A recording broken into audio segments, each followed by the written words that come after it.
Hello, listeners. Welcome to Health Talk Radio Africa. Where are the nutrition jobs? Where are the nutritionists?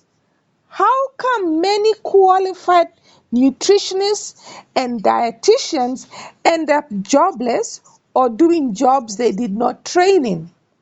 Those are the questions many people ask, especially university students studying nutrition and dietetics. Today, we answer those questions by talking to world-renowned Professor Julia Ojambo, one of the first nutritionists in Eastern Africa, a trailblazer in the field of nutrition, who had to create her own nutrition jobs for many decades. Professor Julia Ojambo completed a fellowship in community nutrition in London, a bachelor's degree in community health, and a master's of science degree in public health at Harvard University, and a PhD in nutrition at McGill, Nairobi. Professor Julia is credited with developing a protein-rich biscuit used in the treatment of kwashiorkor. Professor Julia has broken many ceilings. She's the first woman to contest for a presidential seat in Kenya, the first female assistant minister in the Kenyan cabinet, and the first woman chairperson of a political party. Her contribution to the field of nutrition and dietetics will benefit Kenyan nutritionists and dietitians for many decades to come. When serving as a member of parliament, Prof tabled a number of bills, one which led to the establishment of the Kenya Nutritionists and Dietitians Institute, known as KNDI. KNDI regulates training, registration, and licensing of nutritionists and dietitians in Kenya, providing regulations for the standards and practice of the profession. Health Talk Radio Africa is so privileged to sit with Professor Julia Ojambo, a pioneer in the field of nutrition, as she offers words of wisdom to aspiring nutritionists and dietitians. Let us welcome Prof. Thank you, Prof, for allowing Health Talk Radio Africa to come in with you. Listeners, this is the best we've ever had. We are in front of Professor Julia Ojambo, a trailblazer, a person whose shoes we cannot ever dream of filling up. Thank you, Prof, and welcome to Health Talk Radio Africa. I'm most grateful to Radio Africa for giving me this opportunity. Thank you. Prof, there's so much I want to talk about, so many questions I have to ask. You know, as a university lecturer and as a practicing dietitian in the hospital ward, I was often asked why in our society in Kenya, East Africa, we do not have many jobs for nutritionists. And my reply is always that we have to create the jobs ourselves. And so I'm asking you now, what do you think about this statement that there are no jobs for nutritionists in our society? What do you think about that? You know, I'm amazed that you're saying that there are no jobs for nutritionists in our society. And yet, every morning, if you turn on the radio, you listen to media, if you Google, you just look at social media, the whole thing is awash with the talk about nutrition. Yes, yes. Who are these who talk and from what platform? And they're not at work? Who employs them to talk? Why the interest? So I've asked myself this question and said, is it true that there are no jobs for nutritionists? Is it true that nutrition is not well known subject? And then why the interest? Parochial. Yes, yes, Yeah. yes. Nutrition is very close to people, to our people. I think to any community. And as you can be that interest is because it touches their lives. And they wake up and they now know how to express their inner understanding of what makes who they are. Yes, It's called nutrition. yes. And they appreciate it. But to translate it into action, it becomes difficult to see how it works. Yes. So that's what we are required to do, to make people see and touch nutrition also. Because in their heart, in their systems, they feel nutrition is there. They Yes. feel the need. They feel the inadequacy. When it is not there, they know we are not going to be well. I must eat well. I must choose food well. I must be able to digest my food well. Yes. And then I will feel well. Yes. So it is a very complex question, Mary. It's not easy for nutritionists in the field because it seems like everybody has got an interest in subject and can talk about it. Yes. And they interpret it at their own level. Yes. They have become experts on it. Yes. So the people who oftentimes we hear talk are not the trained nutritionists. Yes. The voice that we hear on the media. The voice that we hear in the media is not of the trained nutritionist. It has become a very popular topic. It has become a popular that has been well synthesized and captured Yes. by the common majority, and they like it. Yes. It's very essential to them. If they don't talk about it, they feel something has gone wrong. Okay. And yet, the interpretation of it, the making of what it is that becomes a nutrition, becomes difficult.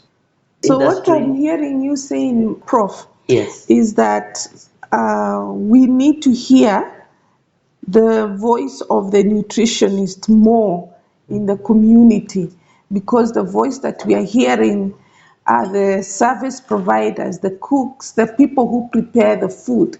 They not necessarily have the nutrition degree. Is that what I'm hearing you say? Yes, not necessarily the degree, but the skills. The skills. Because somebody would say, if I don't have a degree, I'm not a nutritionist. Yes, I want them to understand that we have also several layers of nutrition. of Yes. nutritionists. Yes. That you can be even at a community level and be a nutritionist. Yes. In meaning that you understand the importance of the various foods that we have, Yes. that we grow, Yes. the variety. Yes. Just like the agricultural technician comes around and tells you mixed cropping Yes. or something Yes. like that. Yes. So we also as nutritionists have reached a level where we now tell the eater that you need to mix it. Yes. Yes. And in our language, we go further and say mixed diet. What you're telling the listeners is you have the knowledge, now apply it, look for an opportunity in the community to do better. For you, you saw an opportunity to help the Kwashoko. You used your skills to get a biscuit. You came to Kenya and you did the same with the pregnant women. So the opportunities are everywhere. In other words, that's what I am hearing you saying, Prof. And in fact, it is. Yes. And here you are now armed with the skills. Yes. The opportunities are vast. You look around and you see the need. Prof, I want you to repeat that so that every nutritionist who listens here, whether it is the student, whether it is the practicing one, I want you to say it loud and clear how the opportunities are here. Listeners, can you hear this? I want to repeat that opportunities for nutritionists in our community today are there, wide and vast. You just That have to be you creative. just be creative. Observe the environment. Observe the populations. Observe the pattern of disease Yes. and see where you can come in. Yes. Today, The communities are crying out for, even during this COVID time, Yes. how to improve their immune systems. Yes. And we are quiet. Yes. As I've not had a nutritionist talk. I've had the clinicians who talk, are physicians, are nurses. but the voice of the The nutritionist. voice of the nutritionist completely gone. This is when the nutritionists come forward and analyze in this environment today and be able to talk with confidence that if you eat this and this and this together Yes. in this amount, Yes. in this cup, Yes. on that spoon, Yes. in that cup, on, on that plate, Yes. that you increase your immune system. Yes. How many times a day? Yes. Where can you find it?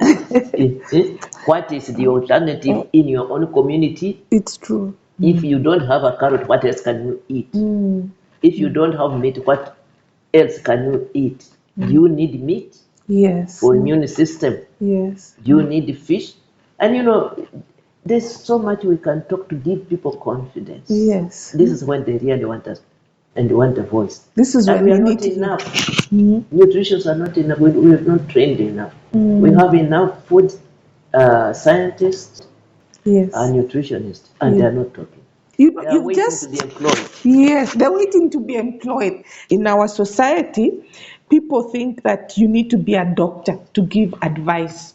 Someone who doesn't know in the community, you say, but are you a doctor? And how do you convince people that you have, as a nutritionist, you have something to offer? For you in the 1970s, for me in the 1990s, I was being asked, do you have really anything to offer as a nutritionist? Can you really offer medical advice? What do you say to that?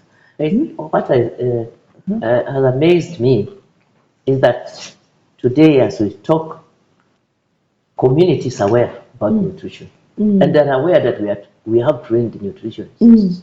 They're aware that all the universities in Kenya are trained, and they are not few, and therefore voices of nutrition have increased. They are not as they were during my days.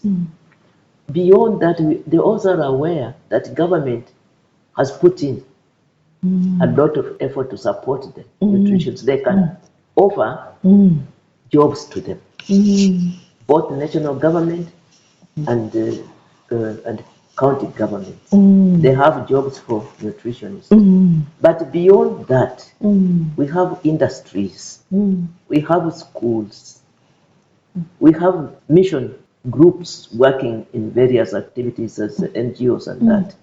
And all of them, at one time or another, interact with the people at that very level where a nutritionist is needed. And I don't think we have enough nutritionists yet to go around the industries, to go around the schools, to go around the churches, to go around NGOs, to offer nutritionists at every primary school, at every community church level. And they have a lot of congregations coming to church and they listen very carefully and sometimes even organize cookings and classes there. And I think we need our people to be creative, to go outside the box, thinking that you are only going to be employed to offer your nutrition skills. That skill does not only need to go into the laboratory. When I started to talk to the women and the communities in the East African railways and harbors at that time, they were not laboratories. The laboratory was at Kabete. The laboratory was maybe at Kampala and at the Kenyatta at the hospital. Very far. Very, very far. I was all alone out there. I went to my own community, and I come from Busia there, and set up a little center for myself, where I brought the mothers and the fathers of the malnourished children with their child, and I put them there, and we organized that they stay with us. I got, fortunately, later on, when this became obvious that was a need, then the leader came in to put up the cottages for us. But initially, I started with the families. I would go to the family, and you single out the malnourished children, put the families together, and you promise to go there every day to see how they are eating, to see what food they have. And nobody's paying you. Nobody's paying. But you have to start. You can't be paid before you have worked. People must understand that if you're waiting for salary to be shown to you before you get out of your door, nobody's going to give it to you. But when they see you working, people are going to give you a salary. First, you need to work, prove yourself, and then money will come. Correct. I think that's what our young people need to hear more of.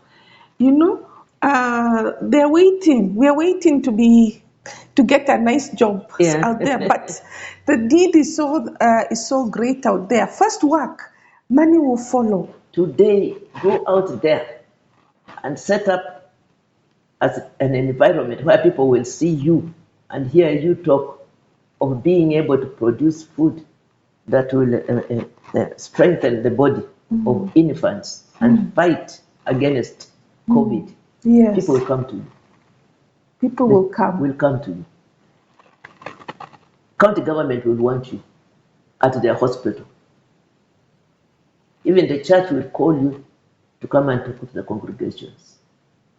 The NGOs will want you to talk to the women when they do their table banking. Barazas. They will call you. So we are losing a lot of opportunity through waiting to be called. And it's unfortunate that that's it. We have grown up to believe that you are employed to offer your skills. But we should change the narrative. That we say you go to work and you'll be employed. First, offer your skill. Offer your skills. The community will be able to say, then let's put together our vegetables to sell, to sustain this person in the community.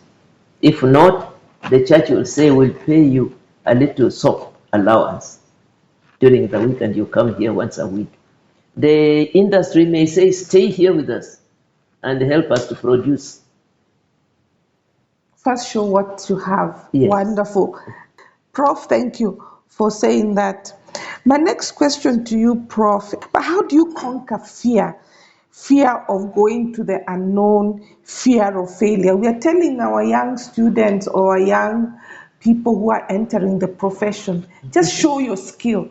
Go to the community, go to the church, go to the slum, go to where the women are. How do you conquer that fear of the unknown, the fear of, will they listen to me? I am a nutritionist. Will they listen? For you, I'm talking to the veteran of the 1970s. Fear only develops if you yourself is unsure and certain of yourself. But if you know that you have some skills in you and you're trained to be a nutritionist, there's no reason why you should fear. Because there are very few others who have been trained as nutritionists. So go to them. Don't go to say, I'm a trained nutritionist, so I want you to listen to me. Go and show them what you think they are lacking. People are always ready to find solutions to their problems. And there are very many problems, as we have said. Yes. And you talk of starvation today. You talk of water. You talk of starvation. And you talk of somebody to be at the school and assist in the kitchen for the cooks to put together a wholesome meal for the school. These are avenues where you can go and start to express your interest, but also show your skills. Go to the headmaster and request if you can accompany the cooks and help them to organize the kitchen, to produce a meal that's going to help the children develop better. Or even analyze the menu. And analyze the menu. Wow. The school may say, stay here and be doing that every day. Because every day we'll be getting different types of foods. Yes. And we want you to ensure that whatever ingredients we get are good enough, they have something in them, Yes. so that we don't waste money buying things that don't add value. So you start that way. You go to the factory also and say, now you're producing bread.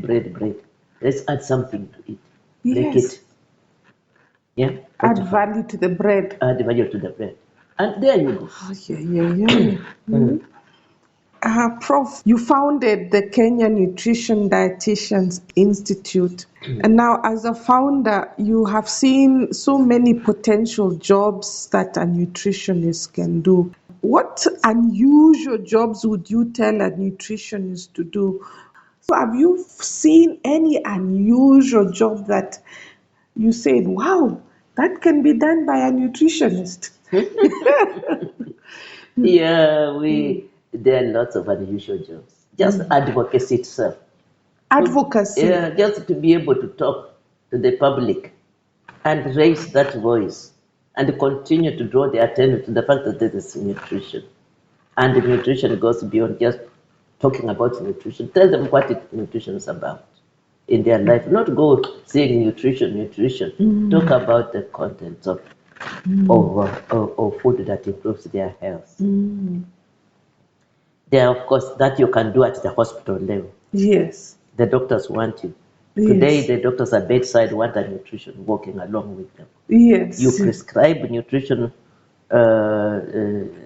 cure, they prescribe their pharmaceutical medicine. And the patients know very well that that medicine alone with that nutritious meal is not going to be of value to them. And the doctor needs to be there when he's looking at a diabetic person. He's looking at the renal. He's looking at the cardiac patient. Name it.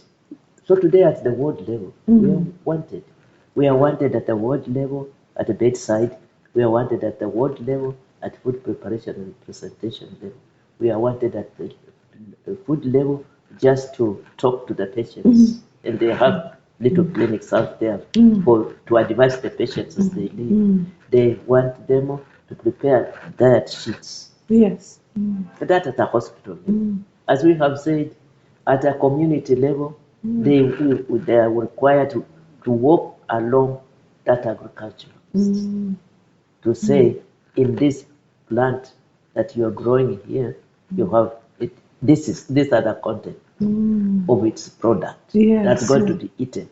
And if it is the type of food that is very common and is used a lot in the area, can we fortify it so that when a person eats it, they get a lot out of it all at once? That's an area. You go to the market, the stalls. What are they selling? All wimbi, or maize, or cassava, and encourage them to offer variety of foods. Go to, where can't we go? How about government? That's one place I hardly see the voice of a nutritionist in Yes, government. but the government needs nutritionists to be Policy able to, level. A policy level. Yes, the government needs both national and the county governments need a nutritionist to be part of their policy formulation systems, so that nutrition, as we say, is an important component of population growth and development, is embedded in there, because they have to constantly tell the government that an unhealthy population cannot produce a wealthy nation. It's true. And it's them now to be in part of that policy making team, so that they emphasize the need to have a policy that produces wholesome food, that provides clean water, that ensures that factories are doing the right things, that foods are not polluted and adulterated. And all this requires a nutritionist. So those are there. Their international communities are looking for nutritionists in their Definitely. food programs, in their policies, everywhere. Actually, in the athletics field, now that the Olympics are going on, there has to be a nutritionist for those athletes. yes, you have to have an athlete for those athletes, and because they thrive on nutrition. Yes.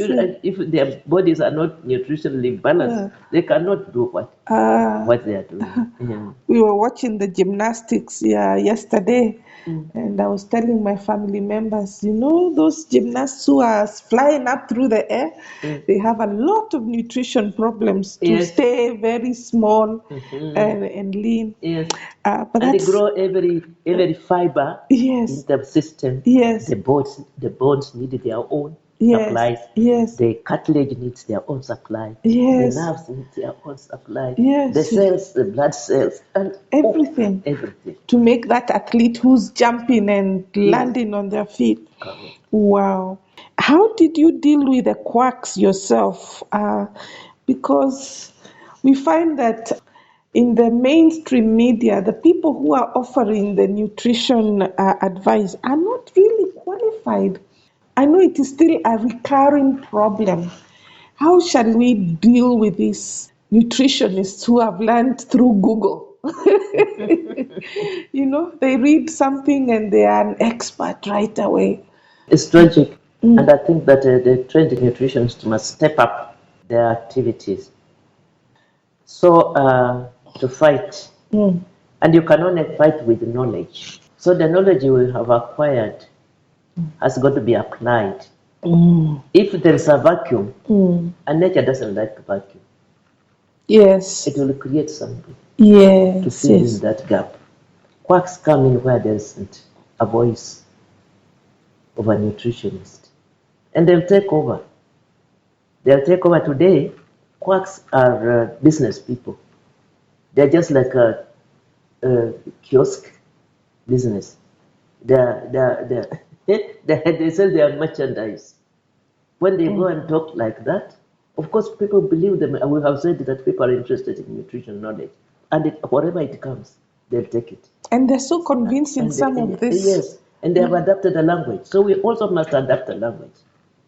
We must adapt a language, very strong language. We must motivate the people. We have to be motivational speakers in nutrition as well. That is such a nice challenge for us. Yeah. We really need to amplify.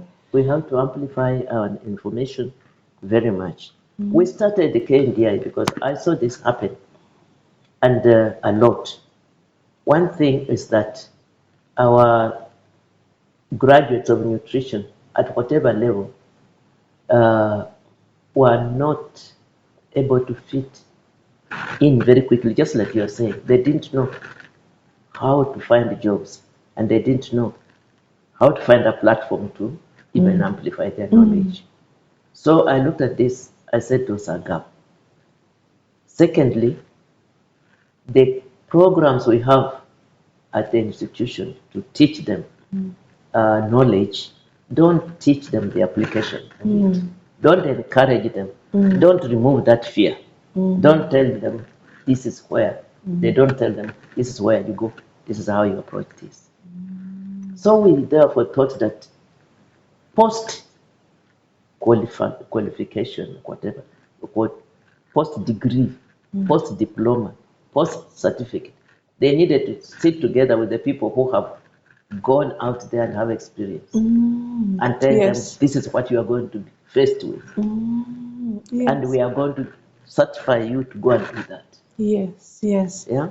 So by giving them that certification, it's like qualifying them.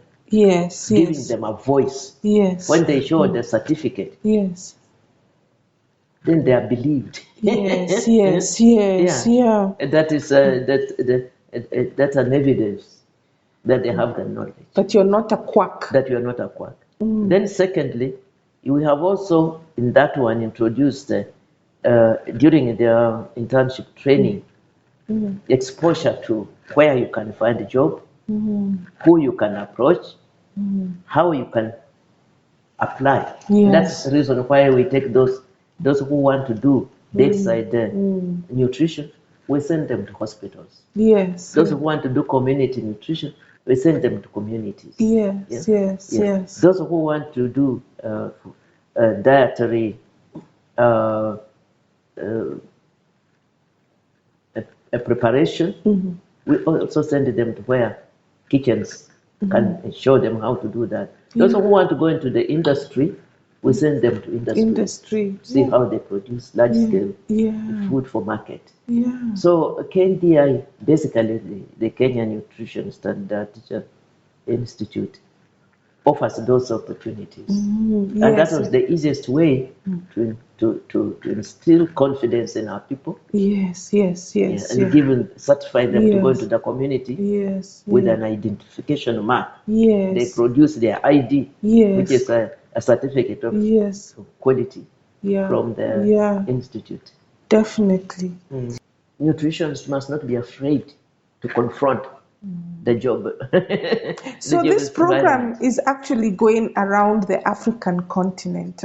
And in your opinion, you have said that the field of nutrition is not saturated at all. It is not. We're far from it. We're just at the beginning. We're just beginning. First of all, we have not even developed our own laboratories. Oh. We are only teaching that state at a common level. We have not even thought of where do we in my own community develop a little nutrition clinic for people to come to. Just come as they come for maternal and child health and weighing of the babies and all that. They come to understand their own nutrition needs. And there should be a nutritionist there alongside the nurse. And they like that. And all the clinics are still empty. We don't have nutritionists to sit there. Dear listeners, I want to thank Professor Julia Ojambo for giving us this time. You've heard it. There are not enough nutritionists out there. And for the young students who inspired this program, I really encourage you to go out there, create your jobs, let your voice be heard. Prof, in a loud, big voice, tell the listeners, tell the students, go out, create, offer your skills. They won't listen to me, but they will listen to the trailblazer. So let them hear the voice of the trailblazer. But there's no space for you at home. There's no space for you in the offices. There's no space for you hanging on Mary for a job. The space is out there. You've been armed with the skills and knowledge. For goodness sake, go and show up yourself. Go and market yourself. And nobody will see you if you're sitting at home. Nobody will hear you if you're not talking to them. Go and talk about yourself. Go and show what you can do. Go and choose where you want to sit and do it. And opportunities are there. You heard that, listeners? Go out into the media, go to the newspapers, go to shout in the market, all right? Just go outside. Leave your living room, leave your office, leave your house. Just go out and market. I thank you, Professor Julio Jambo. This is a very precious interview and precious time for us. Thank you so much for gracing our studio. And listeners, remember to always eat healthy so you can live healthy. Bye-bye. This is Dr. Mary Mugambi saying bye-bye. Bye.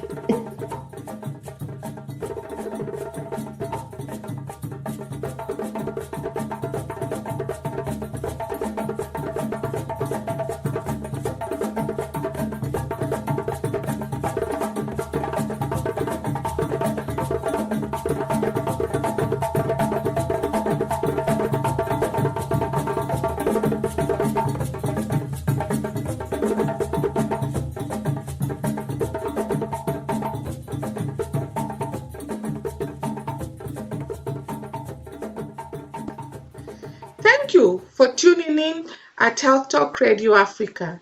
I hope you have enjoyed today's program and will join us for the next episode.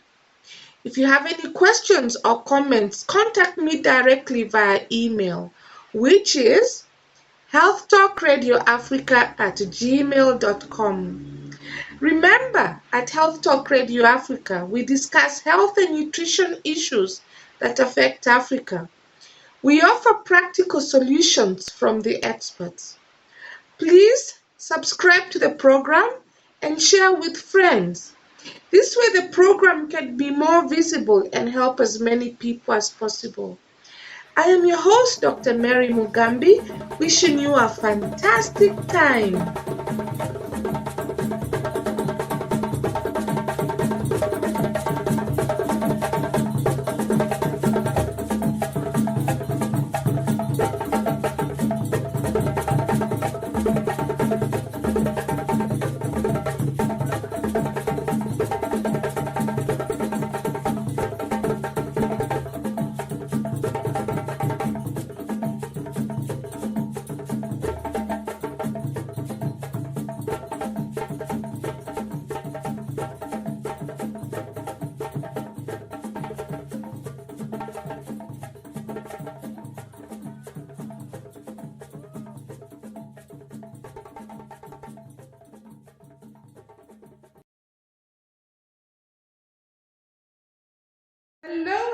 Hello.